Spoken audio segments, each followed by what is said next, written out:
Aryan invasion theory total failure, வெறும் ஒரு கட்டுக்கதை தான்.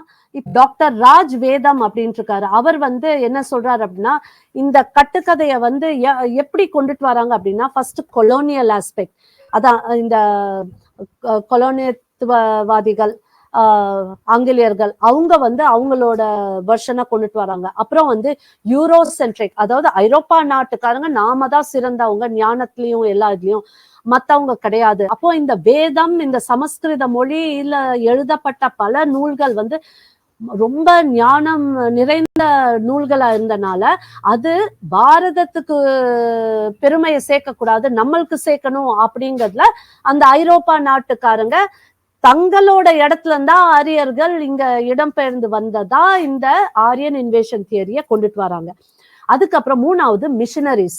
இந்த இவாஞ்சலிக்கல் மிஷனரிஸ் வந்து இங்க வர்றப்போ இந்த இந்த ஸ்டெப்பி கிராஸ்லேண்ட்ஸுக்கும் இந்த மிஷனரிஸ்க்கும் என்ன சம்பந்தம் அப்படின்னு பாத்தீங்கன்னா, நம்மளுக்கு எப்படி இங்க இந்த மச்ச அவதாரம்ல மனு அந்த ஒரு படகை எடுத்துட்டு போய் ஹிமாவத் பர்வதத்து மேல போய் நிறுத்துறாரோ நல்லவங்களை எல்லாம் அந்த பிரளயத்துல இருந்து காப்பாத்தி, அதே மாதிரி பைபிள்ல வந்து ஒரு கதை உண்டு, நோவாஸ் ஆர்க் அப்படின்ட்டு. நோவா கிட்ட நோவாக்கு வந்து ஒரு கடமை கொடுக்கப்பட்டிருக்கு, அதாவது உலகத்துல உள்ள நல்லவங்களை எல்லாம் கூட்டிட்டு போய் ஒரு இடத்துல சேரு அப்படின்ட்டு. அங்க வந்து கடல்ல பிரளயம் வருது, பயங்கர வெள்ளம் வருது. அந்த 40 நாள் வெள்ளத்துக்கு அப்புறம் இந்த நோவாஸ் ஆர்க் வந்து இருக்கிற இடம் என்ன அப்படின்னா, பொதுவா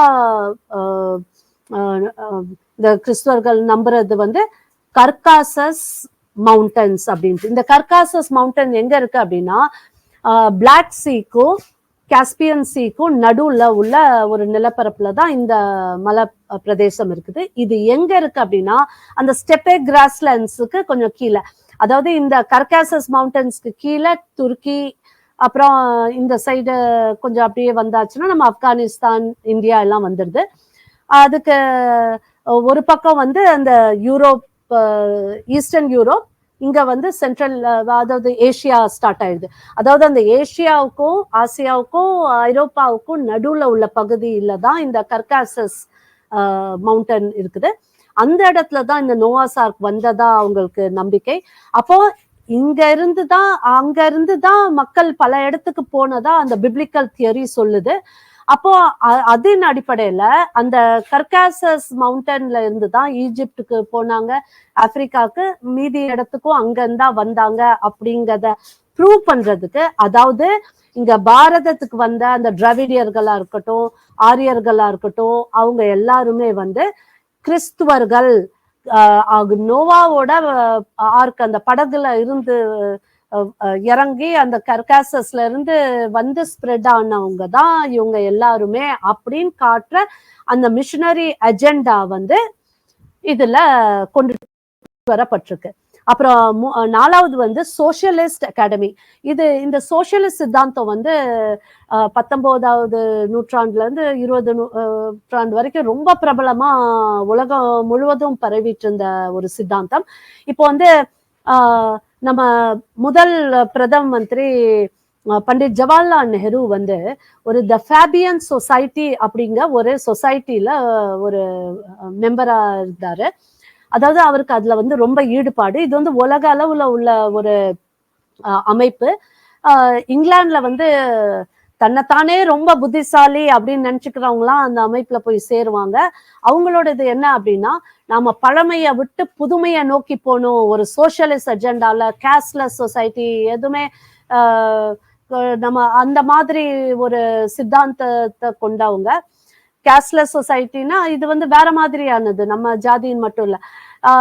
அங்க வந்து நாம, அதாவது நாம வந்து ஒரு ரெவல்யூஷனும் கிடையாது, ஒரு ரிஃபார்மேஷனும் கிடையாது, ஒரு புது சித்தாந்தம் அவங்களோடது.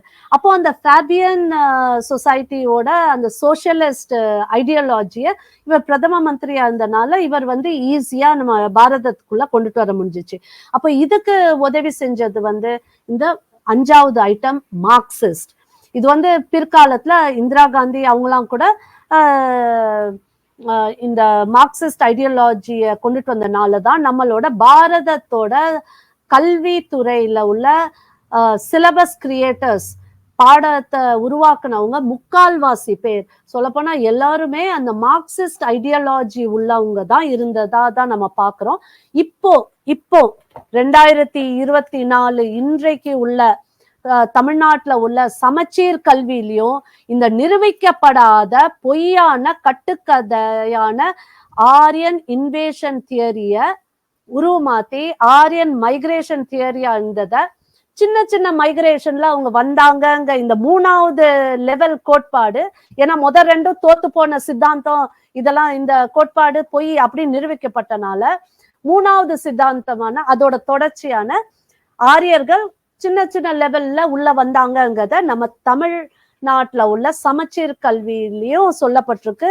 6ஆம் வகுப்போட 2வது டேர்ம்ல உள்ள சோசியல் புக்ல உள்ள முதல் பேஜ்ல இருக்க முதல் லைனே சொல்றேன். The Vedic age, the first phase of urbanization in India came to an end with the decline of Indus civilization.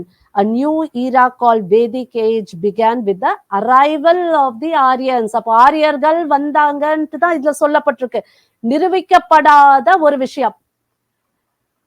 சரி, இப்போ இந்த ஆரியர்கள் யார் அப்படின்னா, 2வது தான் ராபர்ட் கால்வெல் கொண்டுட்டு வந்த அந்த டிஃபரன்ஸ் ஆஃப் த லாங்குவேஜ், மொழியில வேற்றுமையை கொண்டுட்டு வந்த அந்த சித்தாந்தம் ஆரியர்களோடது இண்டோ ஆரியன் லாங்குவேஜ் அப்படின்ட்டு. The Aryans were Indo-Aryan language speaking semi-nomadic pastoralists.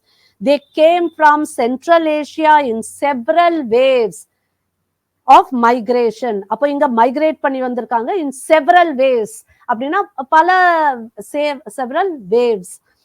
அப்போ பல அலைகளாக பல கட்டத்துல அவங்க அங்க இருந்து இங்க மைக்ரேட் ஆயிட்டு வந்திருக்காங்க through the Khyber pass of Hindu Kush mountains. இது எங்க இருக்கு அப்படின்னா அந்த ஆப்கானிஸ்தான் பகுதி அந்த சைட்ல இருந்து.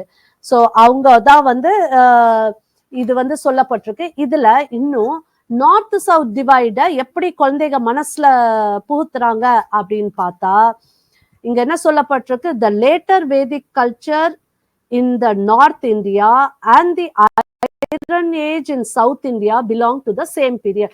எங்க ஐரன் ஏஜ் வந்து நமக்கு north India and south India whole பாரத்ல ஒரே காலகட்டத்துல தான் இது இருந்துச்சு. ஆனா இங்க வந்து எப்படி சொல்றாங்கன்னா பிரிச்சு சொல்றாங்க.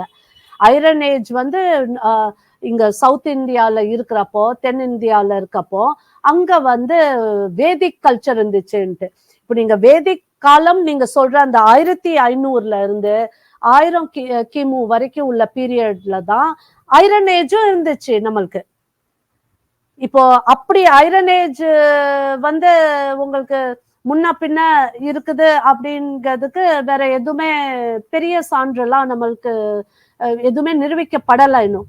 ஏன்னா ஐரன் அப்படிங்கிறது வந்து நம்மளுக்கு எல்லா இடத்துலயுமே ஒரு சின்ன காலகட்ட டிஃபரன்ஸ் வேணா இருக்கலாம் தவிர பெரும்பாலான டிஃபரன்ஸ் கிடையாது. மக்கள் எங்க எங்க வசிச்சாங்களோ அந்த கலாச்சாரம் ஃபுல்லாவே ஸ்ப்ரெட் ஆயிருந்திருக்கு. ஸோ அதனால இந்த மாதிரியான சிலபஸ்ல வந்து ஒரு நிரூபிக்கப்படாத ஒரு சித்தாந்தத்தை கொண்டுட்டு வந்து புகுத்துறது சரியா?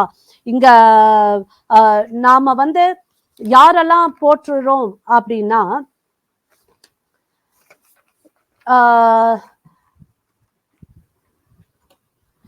இந்த பல இந்த மார்க்சிஸ்ட் ஐடியாலஜி உள்ள பல எழுத்தாளர்கள் இருப்பாங்க.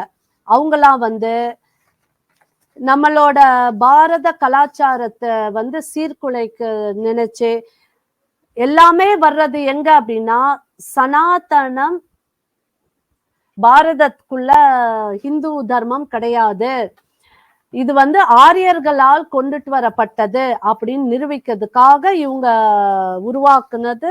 அதாவது முதல்ல உருவாக்குனது இன்வேஷன் பொறுத்து, ஆங்கிலேயர்கள் அவங்கள சேஃப்கார்ட் பண்ணிக்கிறதுக்கு. நாங்க மட்டும் வெளியில இருந்து வரல, இந்த துருக்கியர்கள் முகலாயர்கள் மட்டும் வெளியில இருந்து வரல, ஆரியர்களும் வெளியில இருந்து வந்தவங்க தான், நீங்கெல்லாம் பாதி பேர் எல்லாமே மிக்ஸ்டு, நீங்களாவும் வெளியில இருந்து வந்தவங்க தான் அப்படின்ட்டு ஒரு சொல்றதுக்காக உருவாக்கப்பட்டது.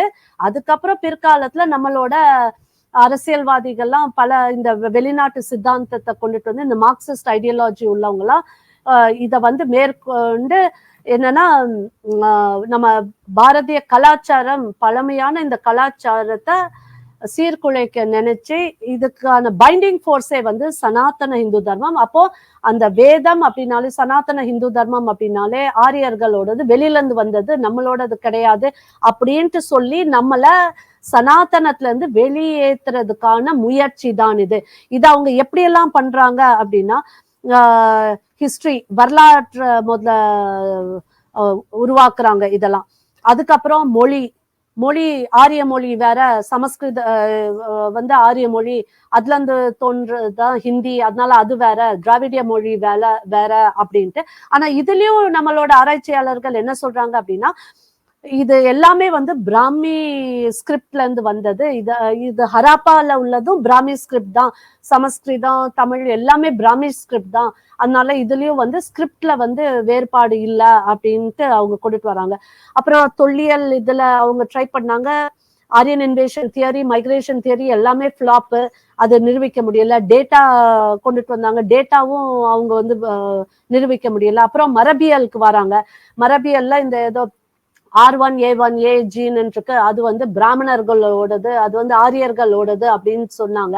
ஆனா இப்போ வந்து பல சாம்பிள்ஸ் எடுத்து பார்த்ததுல, இப்போ பல ஆராய்ச்சிகள் நடந்துட்டு இருக்கிறதுல என்ன அப்படின்னா, பாரதத்துல உள்ள நீங்க ஜாதி வேற்றுமை, இது முக்கியமானது. அந்த ஆரியர்கள் வந்தவங்க வர்ணா முறையை கொண்டுட்டு வந்து ஜாதி வேற்றுமையை கொண்டுட்டு வந்ததா சொல்றாங்க. ஆனா அப்படி இருந்துச்சுன்னா, ஒரு பிராமணருக்கும் ஒரு சத்திரியர், வைஷ்யா, சூத்ரருக்குலாம் தனித்தனி ஜீன்ஸ் மரபியல் இருக்கணும். ஆனா அப்படி கிடையாது. இந்த R1A1 ஜீன் ஒரு பிராமணருக்கும் இருக்குது, ஒரு சூத்ரருக்கும் இருக்குது. சூத்ரருங்கிறது ஜாதி கிடையாது, இது வந்து வர்ணா முறை. வர்ணா வேற, ஜாதி வேற. இது அடிக்கடி சொல்ல வேண்டியதா இருக்கு. ஏன்னா இந்த ஜாதியை கொண்டுட்டு வந்து இந்த வர்ணத்துக்குள்ள பூத்தி விட்டாங்க ஆங்கிலேயர்கள். அதுதான் பெரிய கன்ஃபியூஷன். சரி, இப்போ ஆர்கியலாஜி வைஸும் முடியல, டேட்டா வைஸும் முடியல, ஜெனட்டிக்ஸ் வைஸும் முடியல. இப்போ ஆஸ்ட்ரோனாமிக்கல் வைஸ் வந்தோம்னா, நம்மளோட வானவியல் கணிப்பு, சூரியனா இருக்கட்டும், சந்திரனா இருக்கட்டும், நட்சத்திரங்கள் இருக்கிற பொசிஷன்ஸா இருக்கட்டும், நீங்க பாத்தீங்கன்னா நம்மளோட சால்ஸ்டைஸ், இக்வினாக்ஸ் அப்படிங்கிற அந்த கான்செப்ட்ல உத்தராயன், தக்ஷணாயன், இந்த கணக்கெல்லாம் வந்து பாரதத்துக்குள்ள இருந்து எடுக்கிற அந்த டைமிங் தான் நம்மளுக்கு வரும். அங்க ஸ்டெப்பே கிராஸ்லேண்ட்ஸ்ல அவங்க இருந்திருந்தாங்கன்னா, அங்க ஐரோப்பா நாட்டுல உள்ள டைமிங்க்கு தான் அது பொருந்தி இருக்கணும். பட் நம்மளோட பஞ்சாங்கத்துல இருந்து, ஜாதகத்துல இருந்து எல்லாமே கணிப்புகள் வந்து இங்க பாரதத்துல உள்ள, இங்க இருந்து இப்ப நமக்கு தமிழ்நாட்டுல உள்ள அந்த டைமிங்க்கும் டெல்லிக்கு போற டைமிங்க்கும் சின்ன வேரியேஷன் நடக்கதான் செய்யும், இல்லன்ட்டு இல்லை. ஆனா அது வந்து ஒரு மேஜர் சேஞ்சா இருக்க முடியாது.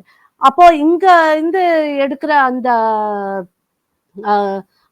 வானவியல் கணிப்புகள், ஜோதிட கணிப்புகள், இதெல்லாம் நம்மளுக்கு பதிவு செய்யப்பட்டிருக்க இந்த கணிப்புகள்லாம் வந்து பாரதத்துல இருந்து எடுத்ததா தான் நம்மளுக்கு வந்து தெரியுது. அப்புறம் கடைசியா வர்றது நம்ம லிட்ரேச்சர் நூல்கள், இருக்கிற வேதங்கள் எல்லா இதுலயுமே வந்து பாரதமும் அன்னைக்குள்ள அகண்ட பாரதத்துல உள்ள கோட்பாடுகள் தான் நம்ம பார்க்க முடியுது. அப்போ இப்போ வந்து நம்ம என்ன அப்படின்னா, இந்த இடதுசாரி சித்தாந்தத்து சிந்தனை உள்ளவங்க, இந்த பாரத கலாச்சாரத்தை சீர்குலைக்கணும்னு நினைக்கிறவங்க வந்து அவங்களோட மொழி திறமையால், அவங்க பேச்சு திறமையால் அவங்க வந்து பல ஆர்டிகல்ஸை எழுதி, ரிசர்ச் பேப்பர்ஸா பப்ளிஷ் பண்ணி, அவங்க வந்து அந்த ஆரியன் இன்வேஷன் தியரியை மைக்ரேஷன் தியரி ஆக்கி ஸ்மால் வேவ்ஸ் ஆஃப் மைக்ரேஷனா மாத்தி அந்த கோட்பாடை கொண்டுட்டு வந்து இங்க புகுத்தி விட்டுட்டு இருக்கத முறியடிக்கிறது எப்படி பண்ணும் அப்படின்னா, முதல்ல நம்ம பாட புத்தகங்கள்ல இருந்து இந்த ஆரியன் இன்வேஷன் தியரிய அது நிரூபிக்கப்படாத வரைக்கும் அதை உள்ள எடுத்துட்டு வரக்கூடாது.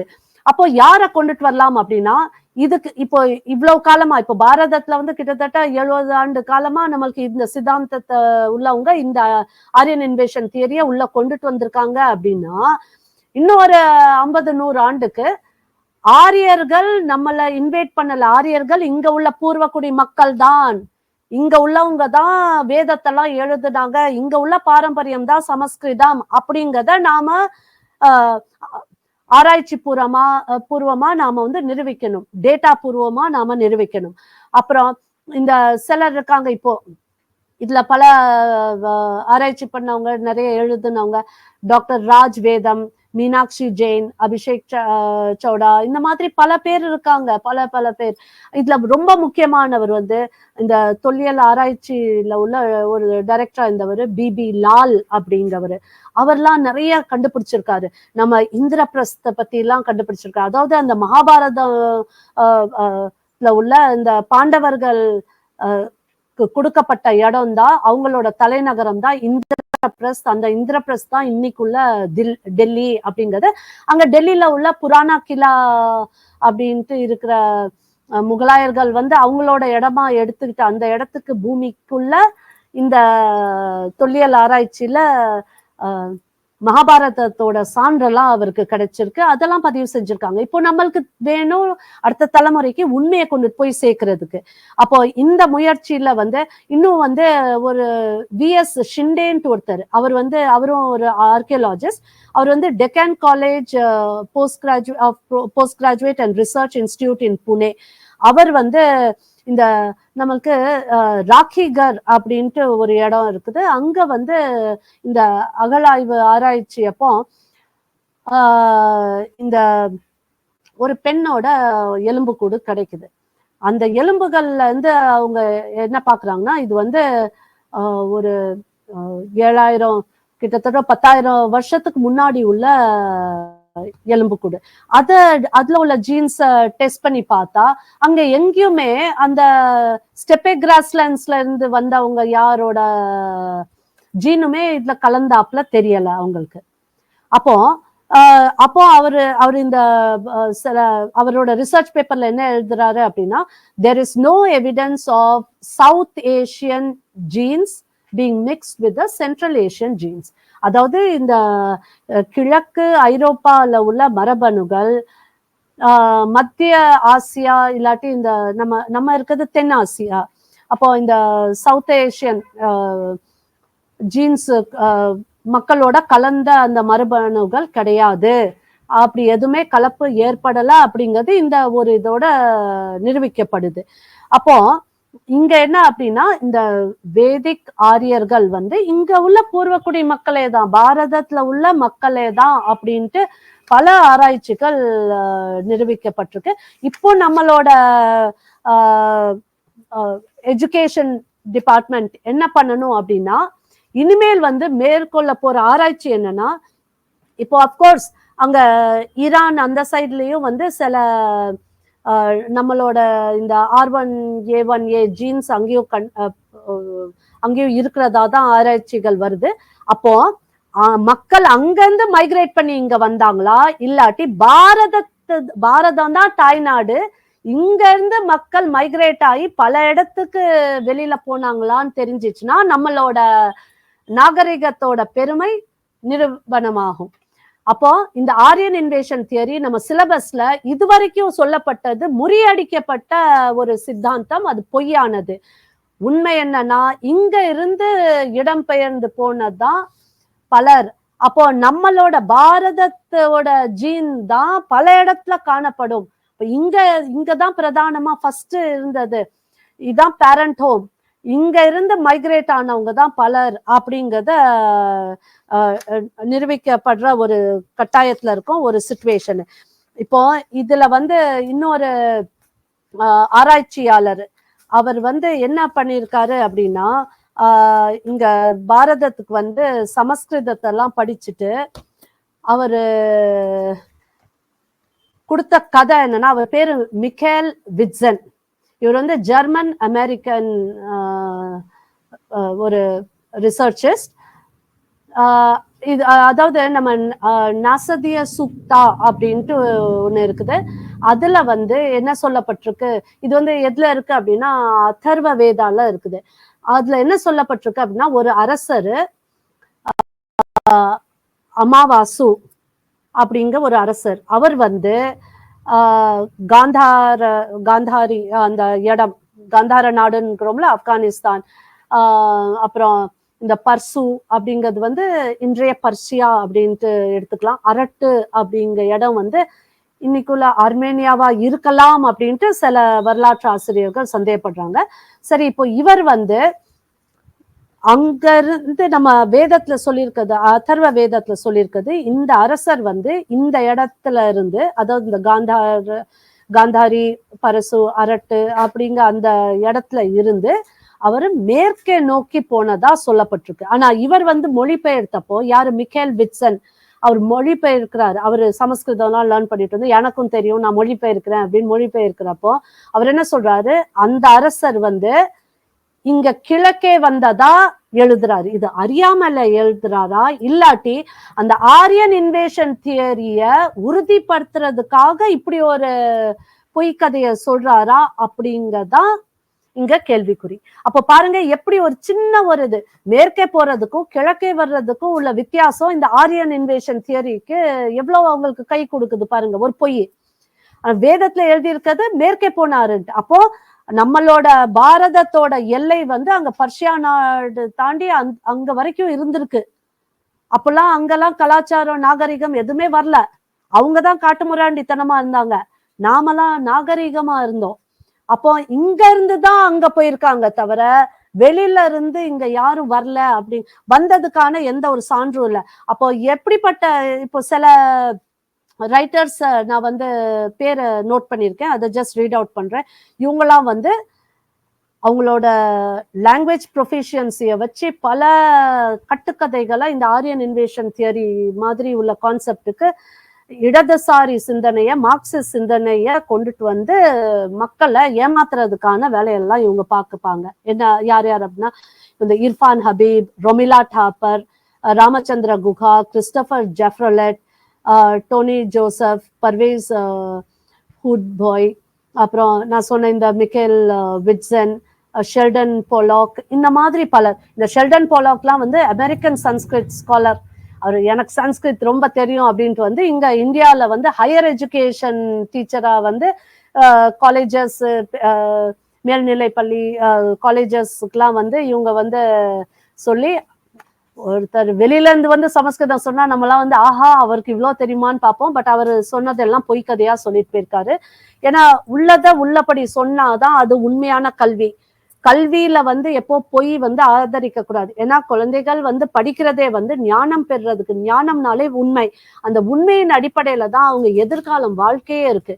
இதை வந்து ஒரு அரசியல் நோக்கத்துக்கு பிரிவினை சித்தாந்தத்துடையவர்கள் பாரதத்துல வந்து பாரதத்தை பிரிக்கணும், வடக்கே தெற்கேன்னு பிரிக்கணும், பல மாநிலங்களா பிரிக்கணும், பல இனங்களா பிரிக்கணும், பல ஜாதிகளா பிரிக்கணும், இப்படிலாம் நினைக்கிறவங்க எல்லாம் வந்து கல்வியை வந்து பயன்படுத்தக்கூடாது. குழந்தைகளை வந்து மூல செலவை செய்யக்கூடாது. எத்தனை தலைமுறைகளா எத்தனை பேர் இந்த ஆரியன் இன்வேஷன் தியரியை படிச்சு முட்டாளா இருக்காங்க. அப்போ வந்து எத்தனை பேர்த்த முட்டாளாக்கி இருக்காங்க இந்த மாதிரி ஒரு பொய் கட்டுக்கதையை உருவாக்கி அப்படிங்கிறத பெற்றோர்கள், கல்வியாளர்கள், அரசியல்வாதிகள், ஆட்சி அமைக்கிறவங்க எல்லாம் கொஞ்சம் அதை வந்து சிந்திச்சு பார்க்கணும். ஒரு மனிதாபிமான ரீதியில, உண்மையின் ரீதியில, கலாச்சாரத்தின் ரீதியில, ஒரு பாரம்பரியத்தை பாதுகாக்கிற ஒரு நோக்கத்தோட எதிர்கால சந்ததிகள் நம்ம பாரம்பரியத்தை கண்டு பெருமைப்படுற அளவுக்கு தான் நம்ம கல்வி இருக்கணும். தவிர இந்த மாதிரி பொய்ய பூத்தி அவங்கள வந்து பிரெயின் வாஷ் பண்றது சரி கிடையாது. இனிமேல் வர்ற ஆராய்ச்சி வந்து பாரதத்துல இருந்தா மைக்ரேஷன் போயிருக்கா அப்படின்னு பாக்குறதுக்கு பாரத் மைக்ரேஷன் தியரின்னு நம்ம பார்க்கணும். அப்பதான் உலக அளவுல இருக்கிற மக்கள் நம்ம பாரதத்துல இருந்தா போயிருக்காங்க, பாரதம் தான் பழங்கால இன்னைக்கும் சர்வைவிங் சிவிலைசேஷன் அப்படிங்கறத அவங்க பார்க்கட்டும். எந்த அளவுக்கு நம்மளோட ஞானம், நம்மளோட கலாச்சாரம், நம்மளோட பண்புகள் வெளியில போயிருக்கு அப்படின்னு தெரிஞ்சாதான் நம்ம பாரத பூமிக்கு பெருமை. எதா இருந்தாலும் உண்மைய பேசுவோம், உண்மையே கல்விக்கு கொண்டுட்டு வருவோம். வணக்கம்.